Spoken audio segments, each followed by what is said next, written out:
Hello students, आज ये हमारा ऑक्सीडेशन का फोर्थ लेक्चर है जिसमें हम पढ़ेंगे oxidation with iodine in presence of silver acetate.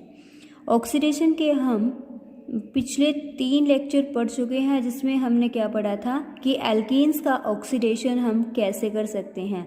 First हमने रिएक्शन पढ़ी थी, वो क्या थी, इपॉक्सीडेशन। सेकंड हमने पढ़ा पर hydroxylation with KMnO4 and third हमने पढ़ा पर hydroxylation with osmium tetra oxide.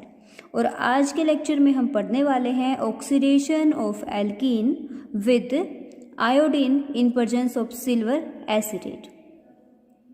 Okay, so let's get started. First of all, oxidation of iodine, oxidation of alkene. किसका ऑक्सीडेशन है? एल्कीन्स का।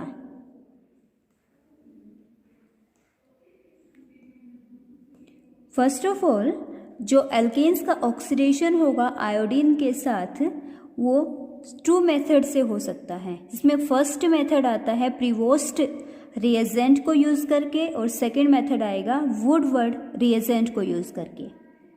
दोनों में डिफरेंस क्या है? प्रीवोस्ट कंडीशन में हम अनहाइड्रस कंडीशन लेते हैं। क्या लेते हैं? Anhydrous condition. और वुडवर्ड में हम हाइड्रस कंडीशन लेकर चलते हैं। जैसे कि देखो, प्रीवोस्ट रिएजेंट क्या हो जाएगा, iodine in presence of silver acetate in carbon tetra chloride.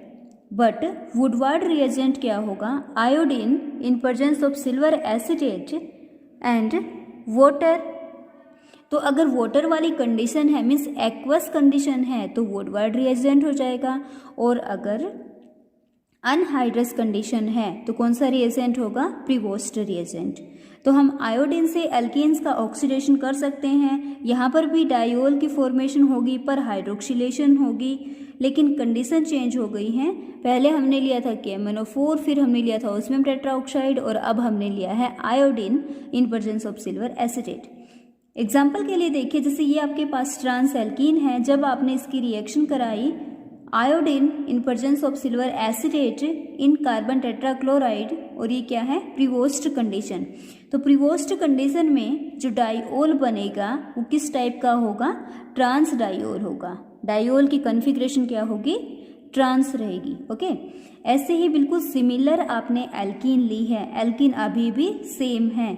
जब आपने इसकी रिएक्शन कराई iodine in presence of silver acetate and water, condition में क्या चेंज हो गया है? वाटर आ चुका है। तो अब जो आपका डायोल बनेगा वो किस टाइप का डायोल होगा? सिन डायोल होगा, सिस डायोल बनेगा। कैसा डायोल बनेगा? Cis diol, not syn, it is cis diol. और ये कंडीशन कौन सी हो जाएगी? Woodward condition. तो आप लोगों को यहाँ पर ये ध्यान में रखना है कि अगर आप एल्कीन का ऑक्सीडेशन करते हो आयोडीन से in presence of silver acetate और अनहाइड्रस कंडीशन में, मीन्स प्रीवोस्ट की कंडीशन में, तो आपको ट्रांस डायोल मिलेगा। और अगर एल्कीन का ऑक्सीडेशन करते हो वुडवर्ड कंडीशन में तो आपको सिस डायोल मिलेगा। दोनों में डिफरेंस स्टीरियोकेमिस्ट्री में है। ओके, प्रीवोस्ट में ट्रांस, वुडवर्ड में।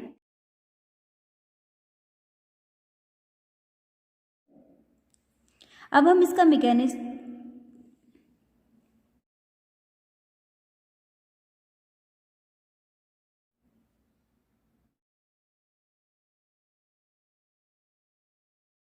Now what is the mechanism of Prevost condition.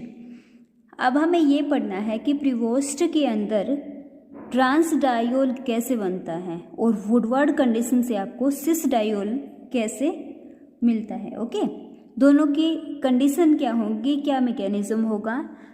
Now okay, Prevost mechanism. अब देखिए, हमने रिएक्शन किससे करानी है? आयोडीन से। आपके पास ये क्या है? एल्कीन। एल्कीन कैसा होता है नेचर में? न्यूक्लियोफिलिक, क्योंकि उसके पास एक्सिस में पाई इलेक्ट्रॉन है। तो एल्कीन के पाई इलेक्ट्रॉन्स फर्स्टली किस पर अटैक करेंगे? आयोडीन के ऊपर। और आयोडीन के पास क्या है? Lone pair. वो लोन पेयर अटैक करेगा किसके ऊपर? सेकेंड वाली कार्बन ऑफ एल्कीन के ऊपर। ओके, और यहाँ से आयोडाइड क्या करेगा? लीव करेगा। आयोडाइड क्या करेगा, लीव करेगा। तो यहाँ पर हमें एक इंटरमीडिएट बनेगा जिसको हम क्या बोलेंगे, आयोडोनियम आयन। आयोडोनियम आयन इंटरमीडिएट बनेगा, उसका नाम क्या होगा, आयोडोनियम आयन। और जो आयोडोनियम आयन होगा इसके ऊपर अटैक होगा किसका, एसीटेट का।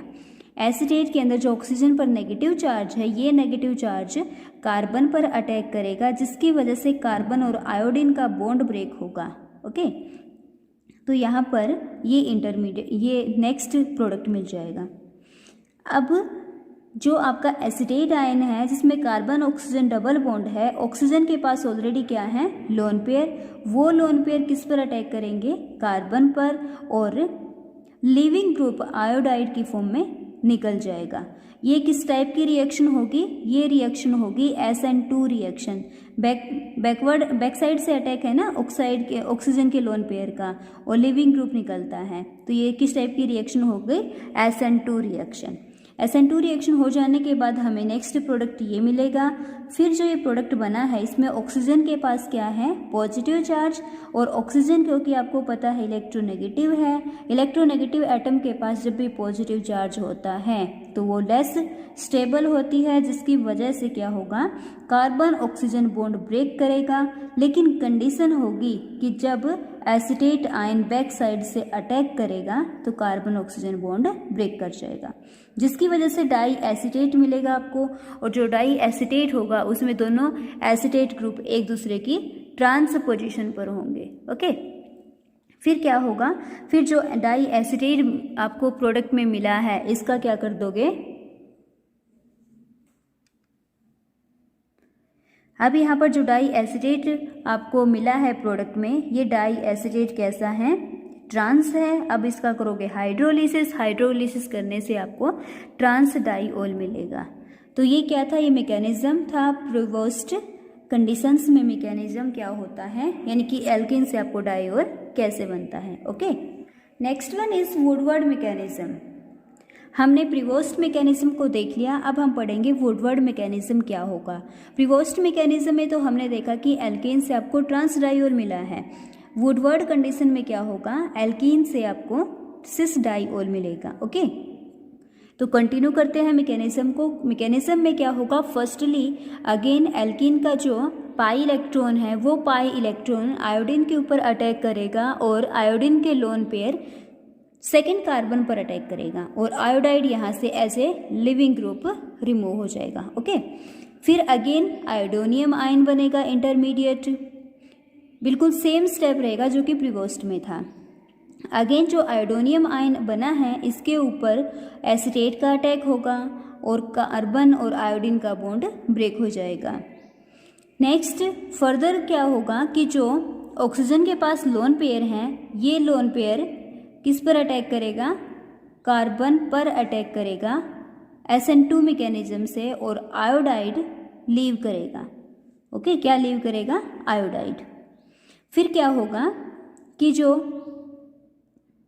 ये जो आपके पास ऑक्सीजन है जिसके ऊपर क्या है, पॉजिटिव चार्ज। अब ऑक्सीजन क्योंकि इलेक्ट्रोनेगेटिव है जिसके ऊपर पॉजिटिव चार्ज है, तो ये वाली स्ट्रक्चर क्या हो गई, लेस स्टेबल। अब इसको मोर स्टेबल बनाने के लिए इसका एक रेजोनेटिंग स्ट्रक्चर भी एग्जिस्ट करेगी और रेजोनेटिंग स्ट्रक्चर कुछ इस टाइप की होगी कि जो कार्बन ऑक्सीजन का डबल बॉन्ड है वो इलेक्ट्रॉन मूव कर जाए टुवर्ड्स ऑक्सीजन और कार्बन पे कैसा चार्ज आ जाए, पॉजिटिव चार्ज। और कार्बन पर पॉजिटिव चार्ज आ जाएगा तो अब कार्बन पर अटैक होगा वाटर की ऑक्सीजन के लोन पेयर का। तो यहाँ पर एक नया कंपाउंड बनेगा।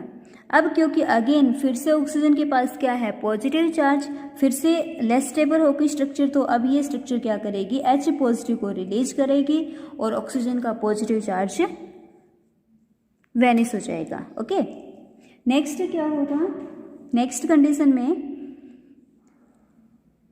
जो ऑक्सीजन और हाइड्रोजन का बॉन्ड है ये ब्रेक करेगा, कार्बन ऑक्सीजन का डबल बॉन्ड बनाएगा और carbon oxygen bond again break करेगा।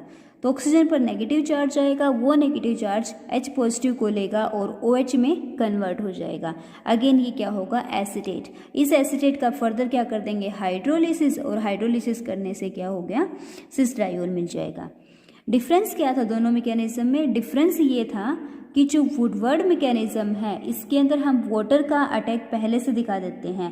वाटर कार्बोकेटाइन पर अटैक कर जाता है और कार्बोकेटाइन पर अटैक करने से दोनों एसिटेट आपके, दोनों OH आपके एक ही साइड में आ जाते हैं। ओके, तो इसलिए हमें वुडवर्ड कंडीशन में सिस डाइऑल मिलता है। ऐसे ही एक और एग्जांपल देख लो। सेकेंड एग्जांपल है जिसमें हमने ओलिक एसिड लिया है। कौन सा एसिड है? Oleic acid. ओलिक एसिड की जब प्रीवोस्ट कंडीशन में हम हाइड्रोक्सिलेशन करते हैं तो ट्रांस प्रोडक्ट मिलेगा, और जब ओलिक एसिड का वुडवर्ड कंडीशन में हाइड्रोक्सिलेशन करते हैं तो सिस प्रोडक्ट मिलेगा। बिल्कुल सिमिलर रिएक्शन होगी, सेम मैकेनिज्म होगा। तो ये था हमारा वुडवर्ड और प्रीवोस्ट का मैकेनिज्म क्या होता है। वुडवर्ड में हमने क्या पढ़ा था? वुडवर्ड में हमने ये पढ़ा कि वुडवर्ड से आपको सिस प्रोडक्ट मिलता है और प्रीवोस्ट में आपको ट्रांस प्रोडक्ट मिलता है। दोनों में डिफरेंस क्या है? डिफरेंस सिर्फ कंडीशन का है। किस कंडीशन में? कि वुडवर्ड में वाटर है, प्रीवोस्ट में अनहाइड्रस कंडीशन होती है।